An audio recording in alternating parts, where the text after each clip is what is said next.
Well, it is 10 o'clock, and so we are officially going to welcome you to yet another Leadership Green Room micro-learning session. I'm Lisa Zangari, Vice President at the Leadership Louisville Center, where our purpose is to inspire and equip leaders to be better and to do better. We've been doing this work in Louisville and the surrounding region for over 40 years now. And these microlearning sessions are one of our newest offerings, and it is our way of making the work that we do and the resources that we have more accessible to more people. I would like to say a quick thanks to the Republic Bank Foundation. They have been the presenting sponsor of the Leadership Green Room for about 3 years now. And the Leadership Green Room started as monthly leadership development courses. We have 1 or 2 every single month, each on a different leadership capability. And so big thanks to them. This is now an extension of that, if you will. And I'm going to just dive right in, and I'm going to tell you about our speaker today. So Dr. Oleka is currently president of the Association of Independent Kentucky Colleges and Universities. Long title, but what does that mean? What is that work actually about? This association advocates for higher education policies that lead to increased affordability and access to Kentucky's independent colleges. But prior to this role, OJ was the deputy treasurer for our very own Commonwealth. He received his bachelor's in marketing and political science from the University of Louisville, while also serving as the student body president. And then he went to work for Teach for America in St. Louis, actually, which I didn't even get to share with you, OJ. That is my hometown, so near and dear to my heart.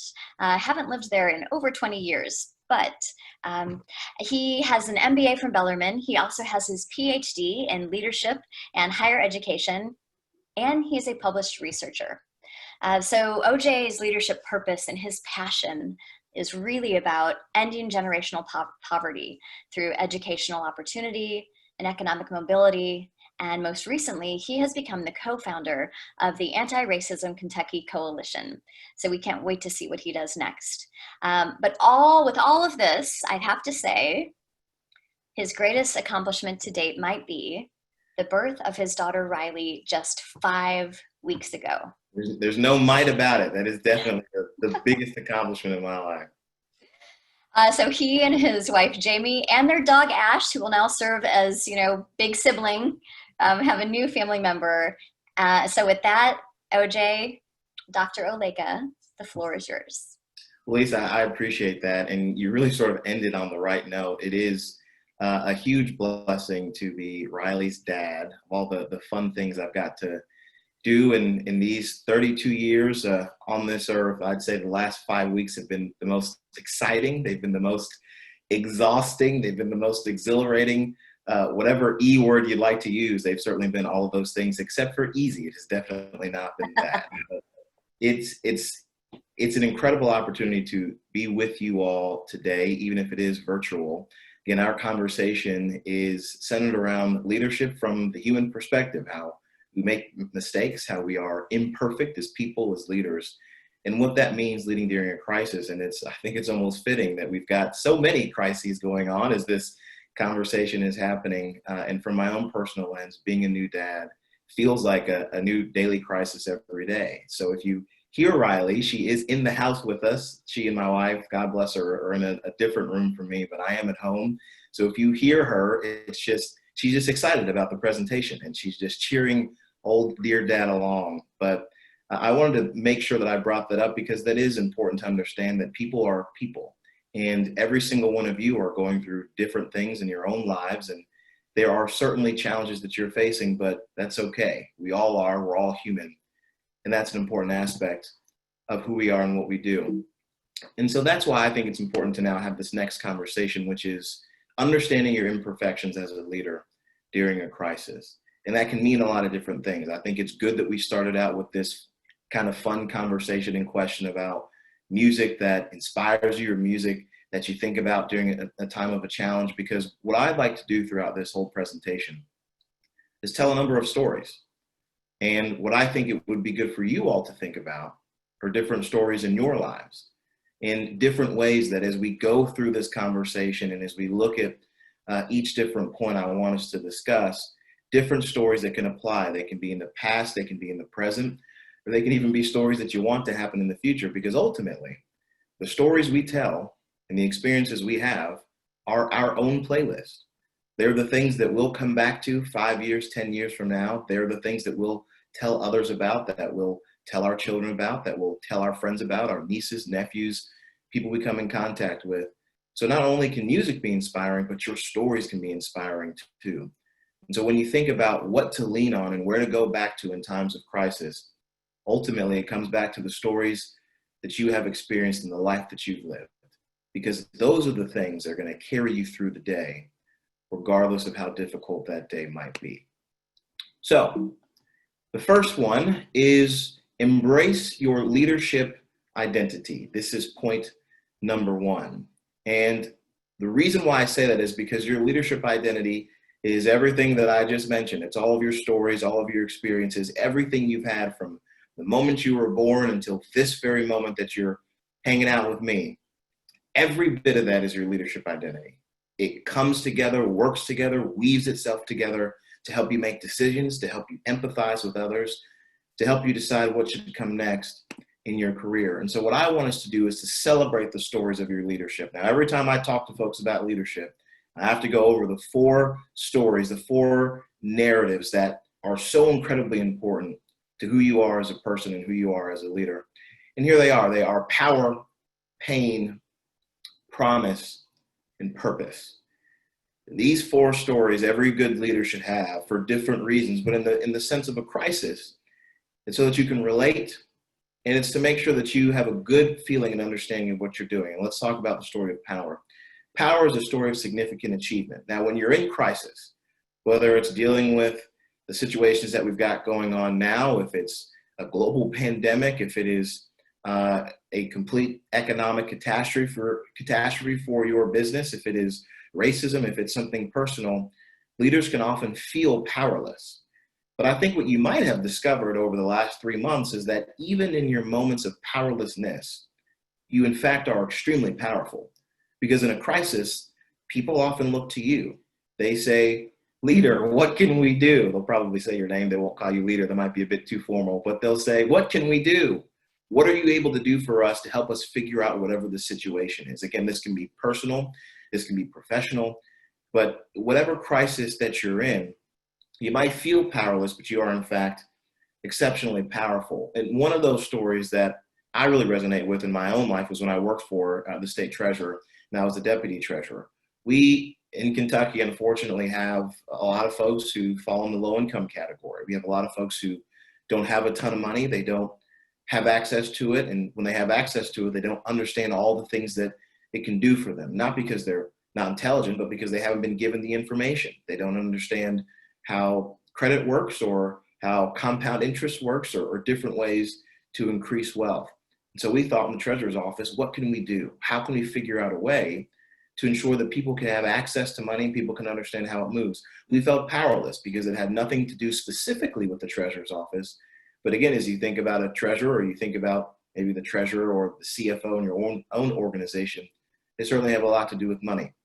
So what we did is we said, well, we can figure out a way to get this information to people. So we built a coalition of people all across Kentucky who did this for a living. We worked with CPAs, we worked with financial investors, we worked with educators, we worked with all kinds of folks to build a coalition to get out the message of financial literacy and what it was. And ultimately that culminated in a bill that passed the General Assembly and was signed by the governor that made financial literacy a graduation requirement for every high school student in Kentucky. So we took a situation where we felt powerless. For a lot of families, it was a significant crisis, not knowing how to make money work, not having access to a ton of money, and families being stuck in generational poverty. We took a crisis situation where we felt powerless, and we gave ourselves some power, and we gave the people some power. So think about stories like that in your life where you can have significant achievement, because you can use that same energy in the moments that you're in right now, trying to figure out how you can use your power to do something good for people. Next is a story of pain.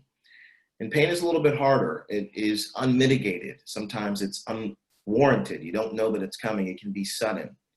But pain is an incredibly powerful story stories, honestly, to tell and to embrace and to recognize. One that's always important to me is the loss of my father. He was a hero to me and somebody I looked up to. We lost him at the young age of 66 to a stroke that we didn't see coming.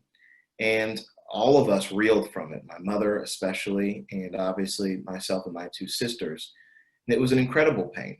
And everybody has a pain like that in their lives. It could be the loss of a loved one, like it has been for me. It could be the loss of a job. It could be the loss of a savings. Again, in the pandemic that we're in the crisis moment that we're in, there are people all around us who are having significant losses that they didn't expect. 6 months ago, they didn't expect it. And they just assumed that things would go on and they would go well. That could be you, probably is you. But I can tell you right now, it's definitely people on your team, people who look up to you, people who you lead.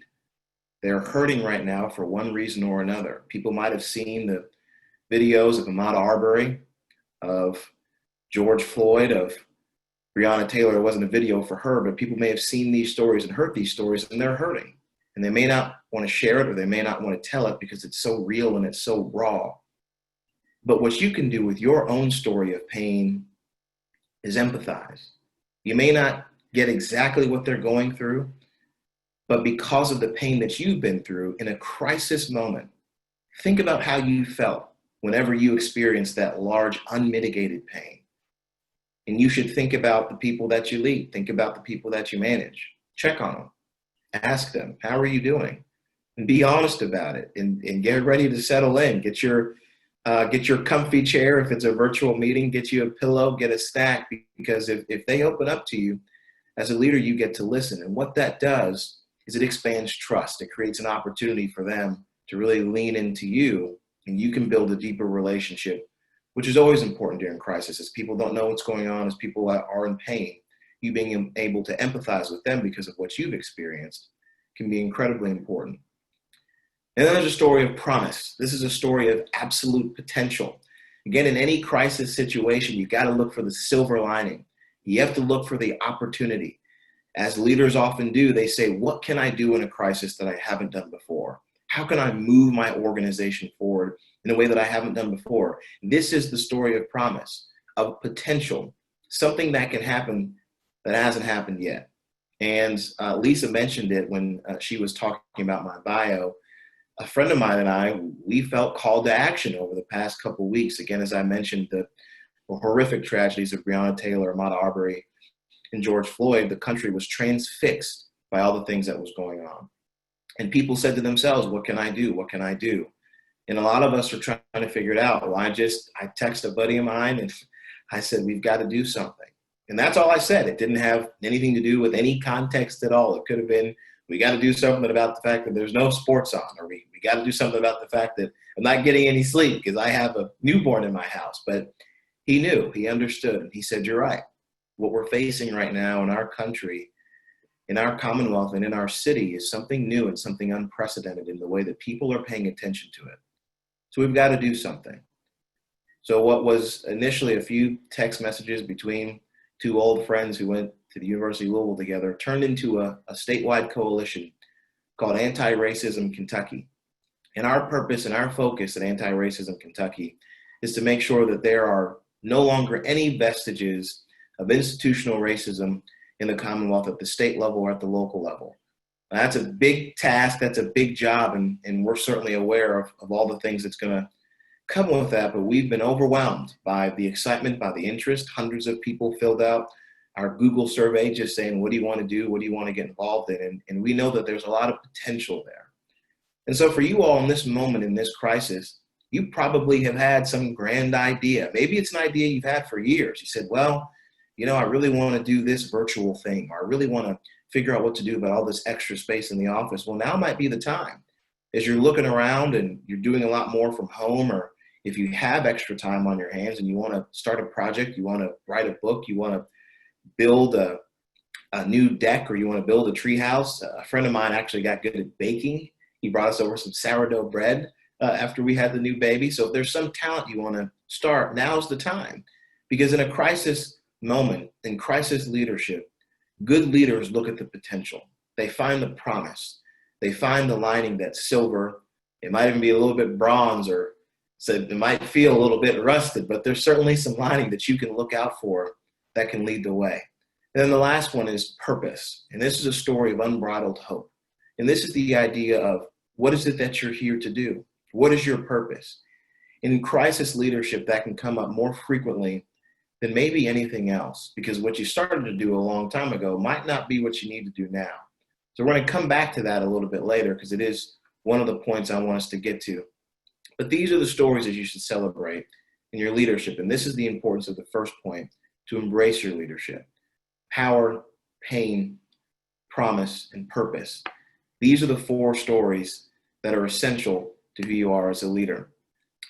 Now, point 2 is a little bit different. Small seeds are greater than wild weeds. And I know this might seem odd and seem strange, but walk with me. So when you look at this slide, there are a few things I want you to see. First, grow. Clear the weeds, light the fire. That's the idea of what you can do in any crisis situation that you're going through. And obviously, crisis starts with a seed. It can be small, it can be little, it can be a spark. And I want you to think about the positive things that exist within a seed, and that's hope. I know an acorn isn't a seed, bear with me, it's tucked inside there. But this is the idea that seeds are small, but they are the spark of life. Nothing starts, nothing that lives begins without some first small seed. You think about the plants, you put them in the ground, they begin with a seed. And that's the idea that happens that's small within your crisis situation. Maybe you filled out successfully a PPP or Main Street loan for your business. You were reeling from the financial losses of the economy being closed and people not being able to come to your business, or you not being able to reach them.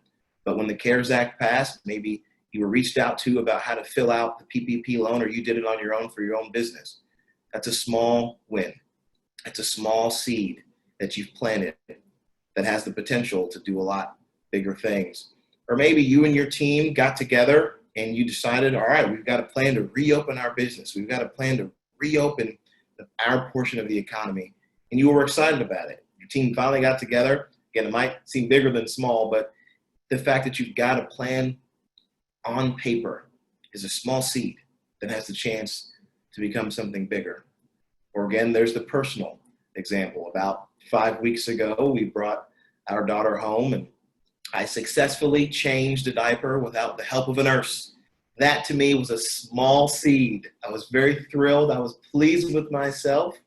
I actually got the right size diaper. I didn't realize initially that there were newborn sizes and 3-month sizes and 6-month sizes, which makes sense when you think about it. But of course, I'd never thought about it before with our firstborn. Small seed, me feeling good about what I could do as a parent, as a father, as a husband, being useful to my wife as she recovered from pregnancy. All those things are small seeds, and every one of those are useful with your team as you talk to them about what comes next. And what comes next is the pressure. When it rains, it pours. Sometimes that can be overwhelming. But don't you know, you need rain. You need that pressure to grow. You can't be a seed without it. Otherwise, you'll starve, you'll dehydrate. Pressure is necessary for leaders, especially in times of crisis. Don't walk away from it.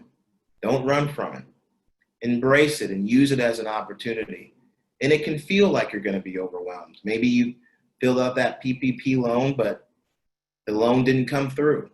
You didn't make it the first round. Or maybe you filled out that plan to reopen the economy, but maybe it was rejected by your boss or rejected by the governor's office, or you didn't have enough employees to come back because of the unemployment benefits or furloughs or just different situations going on. Customers didn't feel comfortable coming back. That's the pressure. That can be really hard. I had a friend of mine who started a business in December, a restaurant. Certainly didn't expect that there would be only takeout after March. This is the pressure that leaders go through in a time of crisis. But again, if you think about it from the perspective of a seed and what that seed can grow into, that pressure is necessary. So don't be afraid of it. Don't run from it. Embrace it. Don't let it overwhelm you, but recognize that it's going to come and recognize that it has come. Again, think about your life, different instances, different experiences where you've gone through things like this before. and how you've dealt with them. Because the next stage is the fun one. That's the growth. Growth is good. It can also be painful, and it can be full of weeds and brush. Whenever a plant grows, you just have to look at my backyard. Sometimes there are some brush that comes with it and some weeds that come with it, some poison ivy, some things that aren't too good. What you've got to do is deal with those things as you embrace the growth as well. You got to clear those weeds out of the way. So again, your PPP loan, maybe it didn't go through, but you went back at it, you filled it out again, the second wave of money came through, and maybe you got something that time. Or as you redeveloped and retooled your plan to reopen your sector of the economy or reopen your business or just figure out how to work from home, that's certainly been a challenge. You're able to make it work. You and your roommate or you and your spouse or you and your children or you and your pet came to an agreement, an arrangement where they actually let you work from time to time.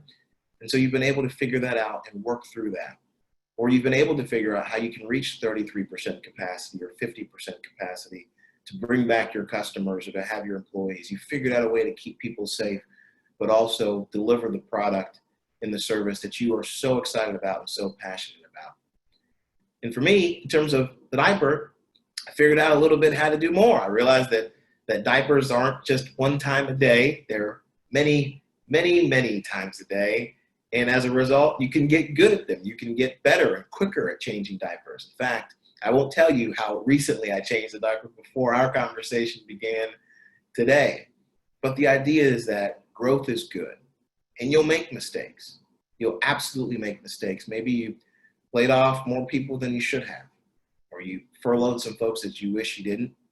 Or maybe because it was so hard, you said some things to some employees that you wish you could take back. Or said some things to somebody that you live with or somebody that you work with because of the pressure of being cooped up in your house that you wish you could take back.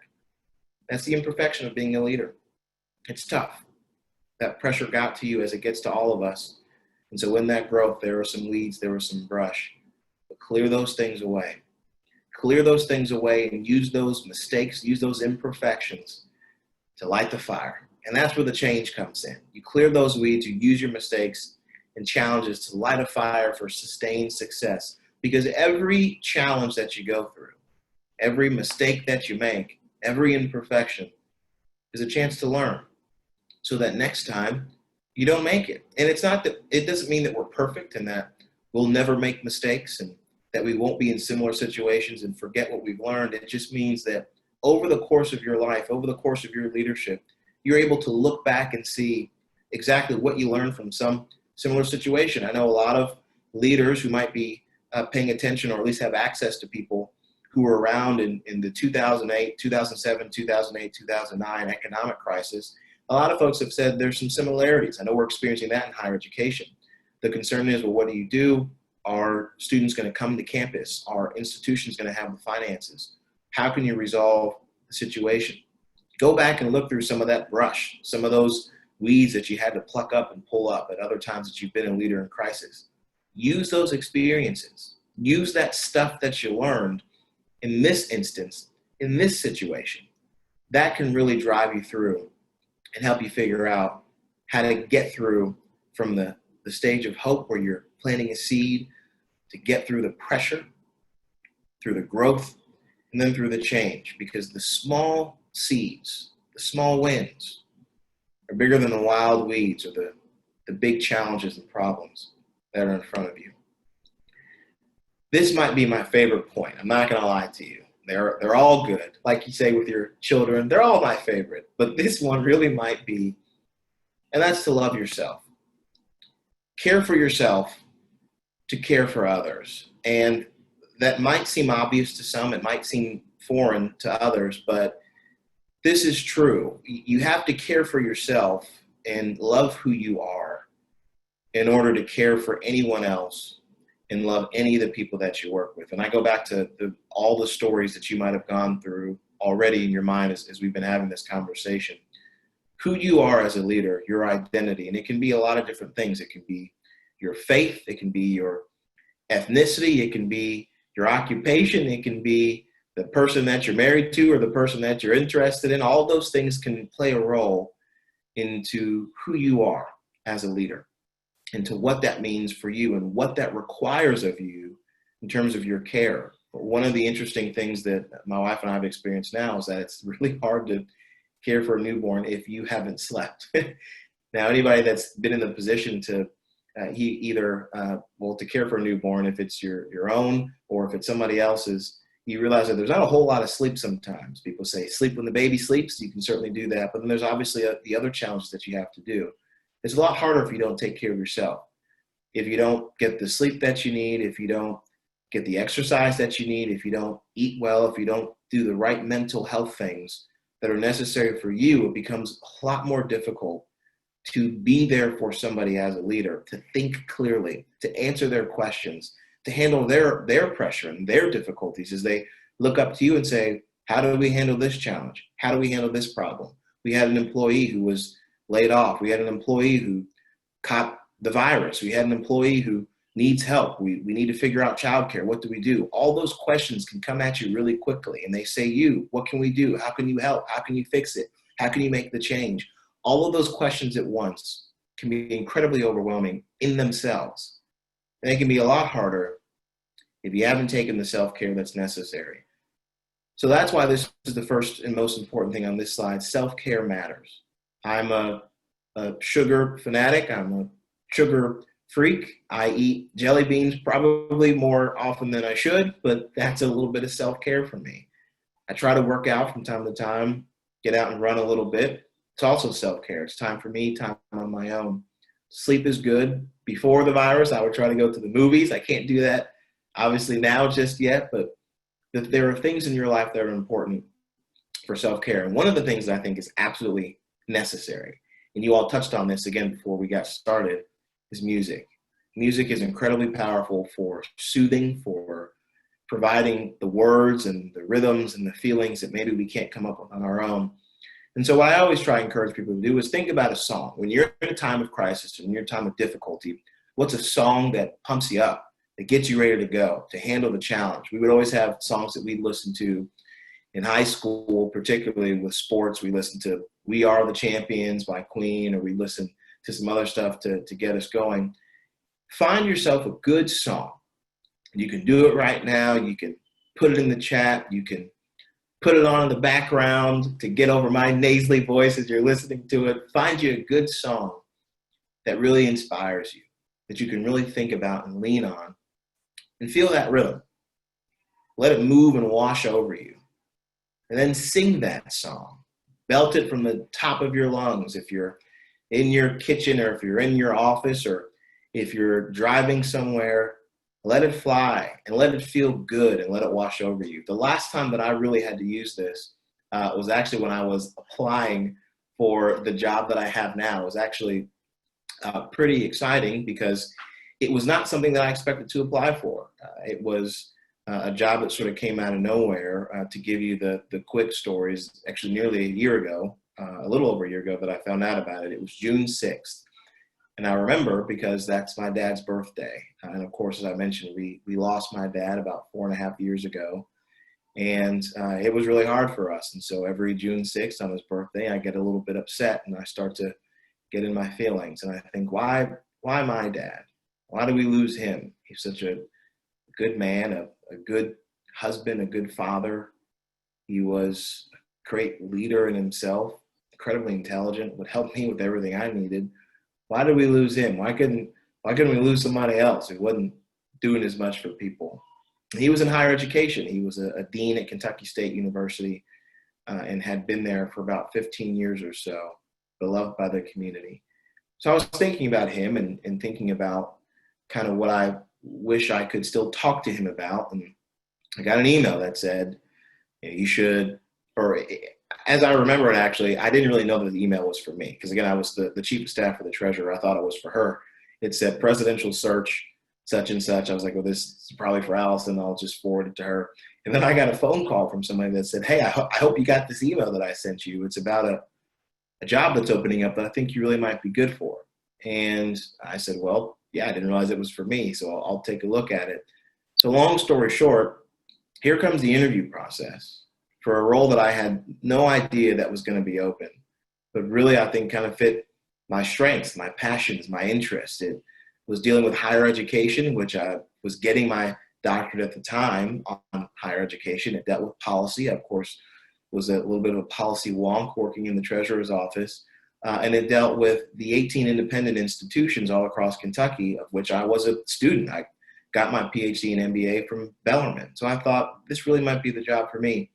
So I progressed the interview process, and I can clearly remember driving to the interview, and I put on that Hamilton soundtrack, and I put on My Shot, and I started singing and belting at the top of my lungs how I wasn't going to throw away my shot, my opportunity to do something great, to do something exciting.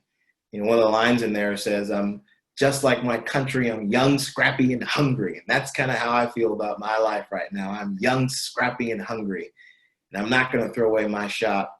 And I sang that song every second of that drive from my house to that interview. And I was very concerned that I was going to have no voice and they weren't going to hear any of my answers to the questions. But it gave me the energy that I needed to do what I thought was an okay job at the interview. And I guess the board agreed and they hired me. And the only reason why I take the time to tell that story is because music is a powerful tool. And when you sing that song, after you feel that rhythm, that's the self-care that a lot of us need right now. And that's the energy that we could take into our teams. Because you walk into a meeting, or I should say click into a meeting, and you've got your team there and they're saying, what do we do? How do we figure out this loan situation? How are we going to make payroll at the end of the month? How are we going to pay our bills? We haven't had customers. We haven't had clients in 90 days. How do we reopen in a way that's going to keep everyone safe, but also bring in some much needed revenue? We got loans to pay back. Those are challenging questions. But the words are out there. The rhythm is out there. The songs are out there. And I think if you take the self-care, whether it is getting some extra sleep if that's possible, or if it's getting a jog or getting some jelly beans or finding that music, whatever you need to do, that self-care is going to put you in the right state of mind. For a number of you, it might be a devotional. One of the things I've tried to do is read a little bit more of scripture to get me in the right mindset. So for some of you, it could be that. It could be an inspirational book. It might be listening to this recording over and over again every day for an hour. That might get you into the right mindset that you need. Whatever it is, make sure you are taking care of yourself. I can't stress this enough. In a pandemic, dealing with an economic catastrophe, dealing with racism, there are a lot of people who are feeling these things, who might be on this call, who are feeling all three of those things pretty acutely. Your mental health is critical. Critical for you to care for yourself, and critical for others, for the people who expect you and need you to care for them. So take it seriously. It's my favorite point, but they're all important. They're all my favorites, including point 4, which is to rediscover organizational values. And this one really is key. It's incredibly important that you look at the moment of when this whole thing started, this current crisis, so we're talking about the pandemic specifically, and then where you are now. And basically, what I want to say to you all is learn what you should have already known. And there are a lot of us, and this is myself included. I came into the job December the 1st, and I thought, here's what we're going to do. We've got all kinds of exciting new things that I want to do as a new leader. Again, as I said, I'm young, scrappy, and hungry. But there's also some things that you need to think about that maybe your organization should be doing or was doing that you strayed away from. And so the question that I've got here is, what mattered then? March 7th, 2020. That's when we made the decision to go virtual with our team. That was that big week, as we might look back at it here in Kentucky. Berea College made the decision to close in-person campuses or in-person instruction. That was a big deal for higher education. I believe the governor made the announcement either that day or shortly after that we were in a state of crisis. There were a lot of things that happened that week, and particularly March 7th. What mattered then? For us, it was, well, we got to make sure we get this legislation passed, or we got to make sure that we get this op-ed out there so people can know what our association does. There were little things that, quite frankly, were important, but they weren't the core values that were essential for who we were as an organization. They weren't essential for what we were trying to do as an association and the people we were trying to reach. But we've had about 100 days now to figure it out, as have you. Whatever you were doing prior to March 7th, some of it might have been exceptionally necessary. It might have been really, really good. And some of it might not have been that important. And so what you're able to do, as I'm sure you may have already done in this time of crisis, is gather your team together and ask, what is it that we do? What is our core? What is our essential function? As we're figuring out these loan applications, as we're trying to talk to our investors or our clients or our customers, what is it that they need from us? What is it that they really look to us to gain, to get, to grow and to do? Those are your values. Those are the organizational values that you need to rediscover. And that's what matters now. That's what matters today on June 17th. And that's what you can move forward with within your organization. For us, it was very clear. Our leaders, our campuses, they needed us to inform them. They needed us to advocate for them. And they needed to make sure that they knew that we were there for them in a sense that we could convene them together. So we inform, we convene, and we advocate. That was the broad, essential focus of our association. And we do so with regard to public policy, with regard to cost-cutting opportunities, and with regard to professional development. That's the essential crux of our association, because if we do those things well, then each of the 18 colleges and universities can do their thing well. They can educate kids, they can find low-income students and bring them through college and change the trajectory of their lives.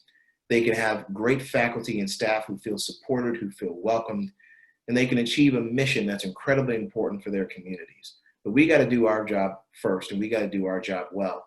So I say the same thing to you all in this crisis opportunity. Take a step back. Again, it can feel difficult to do that. There are a lot of deadlines, a lot of things that need to be done. A lot of you are working 60, 70, 80 hours a week to figure out these challenges. But you got to ask yourself, what mattered then, March 7th or March 3rd or March 15th, whenever things changed for you with this pandemic? And then ask, over the course of the 100 days, what have we done? What have we not done? And that can help you answer the question in terms of what you need to do, what you should keep doing, and what you should stop doing. So what mattered then? And then answer the question with what matters now. And that leads us into this fifth point. And this fifth point is be a potluck leader. And this one is really kind of neat and exciting because it's exactly what you would think. A potluck is when you bring a bunch of people together, they bring their own dish, and you enjoy the time that you spend with one another. The same thing is true in leadership. Accept what everyone brings to the table. Everyone. And listen, some of the stuff, just like at a potluck, you may not like it, but that's okay, because somebody else on the team will, and somebody else on the team will need it. And quite frankly, for a lot of us, myself included, I just need the cathartic ability to make my dish, prove to myself that I can make it, and bring it out to my friends to share it. And that's the idea that exists with each of these points. First, the reason why you want to accept everyone and what they bring is because if you don't, you're stuck trying to figure out all the answers on your own. This is what we call paralysis by analysis. You sit there and you think, well, what about this scenario? What about this plan? What if we can't reopen on time? Or what if this virtual situation doesn't work? What if someone's computer is frozen? What if people can't hear me? What if 30 minutes ago, people couldn't hear me anymore? There's no way that I can know. But what you can do is bring in a team and listen to your people. Because then you can get their perspective. You can help them make decisions. And all of a sudden, you're not having to analyze every single scenario, every single possible outcome. It's no longer your responsibility. The same way, if you're having to get together or bringing people over, it's no longer your responsibility to make every single meal, every single dish. You bring in others. And it leads to the second point, which you empower them to lead. When you empower others to lead, it makes your job so much easier, especially in a crisis. You don't have to figure out every single answer to every financial challenge. You don't have to figure out every single answer to every cultural challenge in your organization. You don't have to figure out every single answer to every internal political challenge in your organization, you can rely on your team. You can rely on your team to bring in their perspective, to bring what they have to the table, because that's incredibly important. You listen to them, you try out their dishes. Some of the dishes you might really love. And listen, some of the dishes, like I said, you may not love, but you try them anyway, because it is important to make sure that everybody on your team feels valued. And it's necessary. And this might get, like a crazy example, but if you're trying someone else's dish, then you aren't gobbling up the thing that everybody else is really interested in. You allow other people to experience the leadership of others. It's a full team. And that's what's incredibly important, especially in a moment of crisis. And that's where trust comes in. Because if you've got a full team that's participating from start to finish, from top to bottom, then there's trust. And when there's trust, you can make decisions that everybody has had a role in making. Now, again, that doesn't mean that you're always going to agree. It doesn't mean that every dish is going to taste good. That's not what this is. Don't misunderstand. I'm not saying that you sit around with your 5-person leadership team or 10-person leadership team or 15-person total employees in your department or 1,000 of the people that work in your business and say, okay, let's all vote on this issue, yay or nay, and wait for a unanimous decision. That's not what I'm suggesting. What I'm saying is hear people out. Give people the opportunity to voice their concerns. In a crisis is the best time to do it, because that's when people might even feel compelled to say something. They might say, well, I've been thinking about this issue for 3 years, but it never really seemed right to bring it up, but now it seems right. Or, I've been trying to get this new initiative passed for the last 5 months, but it just didn't seem right ahead of time. Again, this could be something related to the pandemic. I've been talking about a virtual office for a long time. We joke about it now. I've got someone on my team who's been talking about virtual work since the day that I joined. She said, we need to be more virtual. We need to be more virtual. We don't need to be sitting in the office all day. And I was sort of reluctant. And now for the last 100 days, we haven't been in the office, but we've been just as productive as ever. Hear those ideas. Like I said, they might taste bad at first, but you might find out they're becoming your favorite dish. And the same thing might be true, and this one might be a little bit hard, with inclusion or racism or diversity in your business. You might have an employee who's been trying to tell you for the last 10 months, the last 10 years, that there's a problem with the culture in your company. And now, because of the events, now they finally have a chance to be heard. Again, it might not taste good at first, but it's got to be heard. It's got to be listened to. It's got to be accepted, and it's got to be at the table. If you're going to be a leader in crisis, as imperfect as we are, we don't get these things right. But if you're going to be a leader during crisis, this is the time to trust your team and hear what they have to offer. And like I said before, it lightens your load. When your load is lightened, you're able to focus on other things that might be specific to your job. It might be working with other people in your network or in your field who are also CEOs or CFOs or directors or managing directors or whatever your responsibility might be. You can work across teams because your team has taken on more responsibility because you've been a leader. That's a potluck leader. You accept what they bring to the table. All of that is incredibly important for everything that is necessary to be a leader in crisis. And here's a bonus. We had our 5 points, and you went through each and every one of them. You wanted to embrace who you were as a leader. You wanted to make sure that you paid attention to self-care. You wanted to make sure that you knew exactly what your organizational values were. Everything in between, you wanted to make sure that you took advantage of the small wins, the small seeds, and how they could help you grow. And all those things, again, goes back to those initial 4 stories. You had your power, you had your pain, you had your promise, and I told you we'd come back to it, your purpose. And this is where the bonus is. Who do you want to be? If it's one thing I've learned over the past 100 days, dealing with a global pandemic, economic catastrophe, racism at the forefront of our conversations, and for me personally, a newborn baby girl, I've had a lot of time to think about who do I want to be. And so that's what I'm going to leave you with right now is ask yourself, who do you want to be? I want to be a great husband. I want to be a great father. I want to be a change agent in Kentucky. I want to do all the things I can possible to make sure that higher education is a place for everybody, particularly low-income students, to learn, to grow, and to change the trajectory of their lives, because I want to end generational poverty in the United States. I want to be a change agent in Kentucky, in this city, and in the Commonwealth that does my part to end any vestige of institutional racism so that everybody can thrive economically and coexist equally. I want to be a change agent that leaves this world in a better place for my daughter, who's 5 weeks old today, and my biggest responsibility is changing that diaper so my wife doesn't have to. But someday it's going to change and it's going to grow. My responsibility to her is going to increase. And she's going to ask me, Daddy, what did you do during 2020, the year that I was born? I read about it now in classes, and it was a weird year. A lot of strange stuff happened. What did you do? I want to be able to tell her that, well, I tried to be the best crisis leader that I could be, that I was imperfect, and I'm imperfect now. But I used all of my experiences, all of my stories, all of my growth to help me get there. So that's what I leave you with. Who do you want to be? Something to think about, and I encourage you to do it. So now we'll leave it to questions and reflections. If those folks want to hop in and ask, and we can get started. Or if we're done, we can do that too, whatever is best for you all. But I thank you for the time, and I thank you for letting me chat with you today. Thank you so much, Dr. Oleka. And we do have time for questions. If you did want to pop anything in the chat, I will share. There were so many takeaways, and that was such a powerful ending. But I think my three biggest takeaways from you this morning were, number one, the imperfections and challenges light the fire for future success. Thank you. Needed to hear that right now. Learn what you should have already known. What mattered then versus what matters now.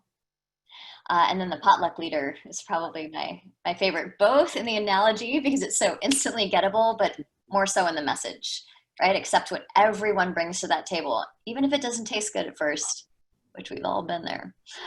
So let's see. So we have a question actually about the potluck. Can you talk about how the potluck meeting of ideas is not chaotic? Any tips for running that meeting? From Catherine. Yes, thank you, Catherine, for asking that question. And I'll tell you what, it really is difficult. And it's one of those things where you sort of have to accept there's going to be a little bit of stress on your end trying to bring in all those ideas. It's what a leader friend of mine has called organized chaos. And it's the idea that if you're going to bring in new thoughts, there are going to be some tensions. Maybe you called out a potluck and 3 different people made lasagna. Well, there's going to be some tension about whose lasagna is better and which one has the least amount of square spaces left over at the end, and that's going to be hard. What I would say is framing is always important. Whenever you're bringing somebody new into a conversation, especially if their ideas hadn't been heard before, it can feel overwhelming to them too. They might say, I've only got 2 minutes, I got to say everything at once. So what I'd say for you is framing. Say, this is the initial part of the conversation. Here are some broad questions that we're trying to answer. So have your responses to whatever the issues are, have them set within the frame of those questions. And then you can kind of break people up into smaller chunks. If you have 20 people on your team, maybe you receive people's responses at first in an email, something where you can organize more clearly. Then you can have a better idea of people's thoughts. Maybe you break them up into groups, groups of 5, groups of 4, maybe even 2 groups of 10. And that way you can figure out exactly what people are trying to say to one another and how you can use it within your organization. Because that is the other important aspect of the potluck. You got to have it all on one table, or at least all in one area, so it's organized in some form or fashion. So the 2 things would be accept that it is going to be a little bit messy. You got to have some organized chaos, but frame it in a way where people understand that they don't have to get every idea out that they've had since they worked at the company in that 1 hour-long conversation, but rather to say, here's where you can drop your ideas. And it's going to extend over a period of time. But then that's incumbent upon you, leader, to be honest about that. You don't want to say, well, we're going to spend time on this, and you don't actually commit the time to it. So develop the frame first and be prepared a little bit for the chaos to be hopefully organized. We've had a second question come through. Thank you for your answer to that first one. With your hands in many places, how do you consistently and appropriately hold people accountable? And this is from Stephen. Yeah, Stephen, that one's a hard one too. And for this, I'd say go back on your own experiences. There has been a first dealing of accountability for each of us. We wouldn't be leaders if we didn't have to hold somebody accountable at some point, because at some point someone recognized that we could do that, so they put us in charge of something else. Those conversations are always hard, but what I found is that if you do them up front and you do them honestly and from a place of love, it makes it easier to handle. And I'll give two examples. My senior year of high school, I was the captain of my soccer team. I got injured against our rival school, Franklin County in Frankfurt. If anybody went there, you shouldn't be on the call. No, I'm kidding. But at that moment, I yelled at my team. It was after we lost to Franklin County and Frankfurt High, and I said, "Where's your pride? I can't believe we lost to these rival schools. No one cares about our team anymore." That was a bad way to confront people. Basically, we weren't doing all the things that you should do as a soccer team. That was a bad way. I since learned from that. And what I did was set up in my career different conversations with the people that I managed. And so we had regular conversations every week.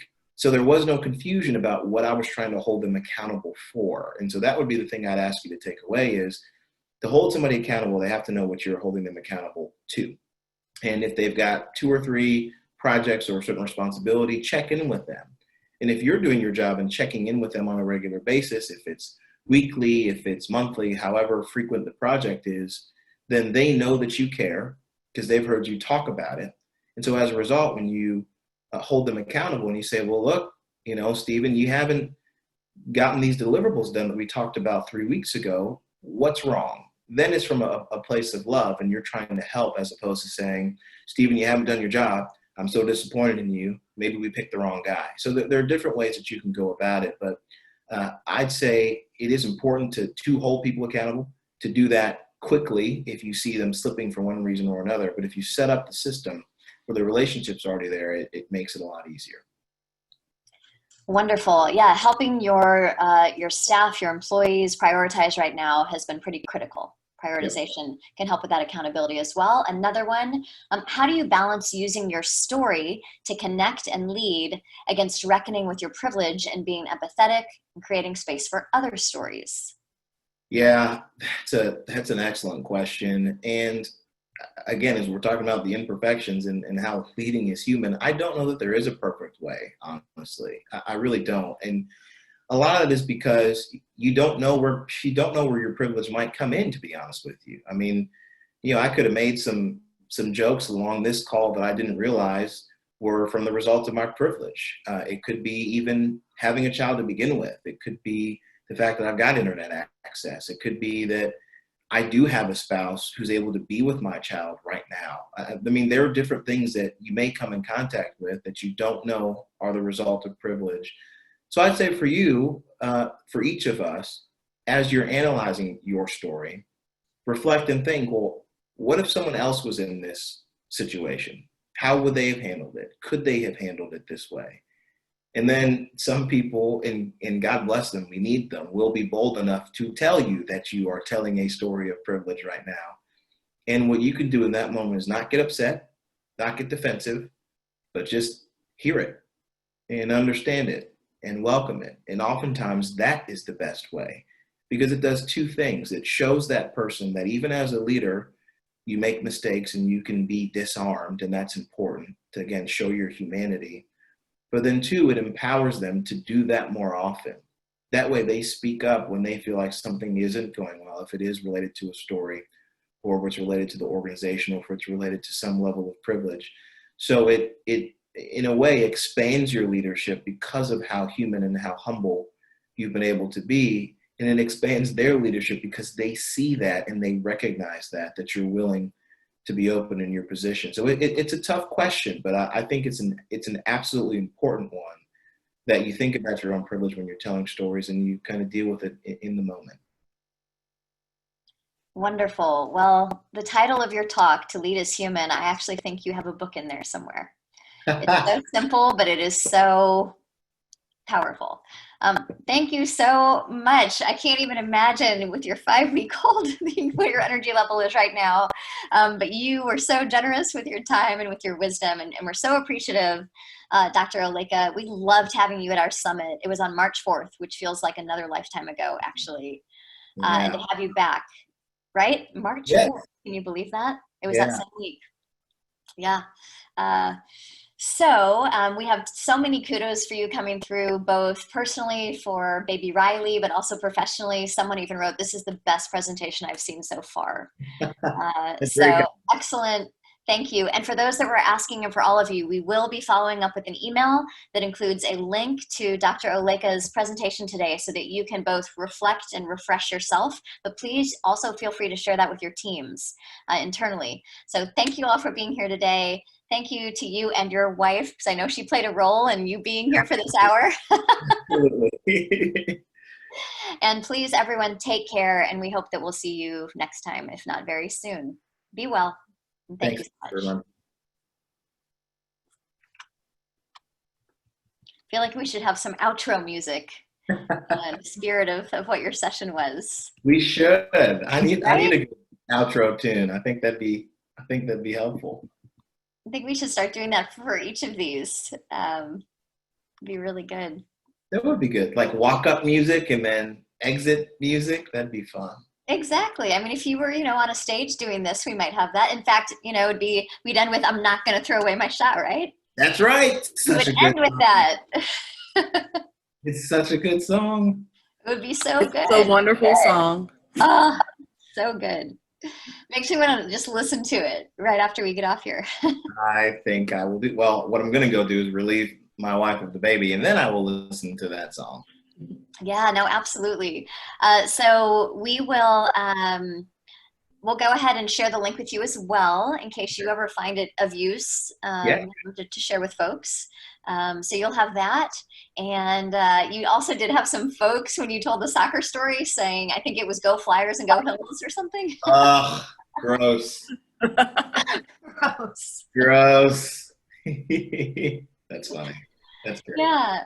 Well, I think, I think it was absolutely wonderful, and that is all we have for you today. And we'll let people kind of filter off here, but we don't want to hold you up. And please, you're free to go about the rest of your day as you will. I will do that, and I appreciate it. Thank you, everybody, for being with me. And I'm going to go relieve my dear wife. Sounds wonderful.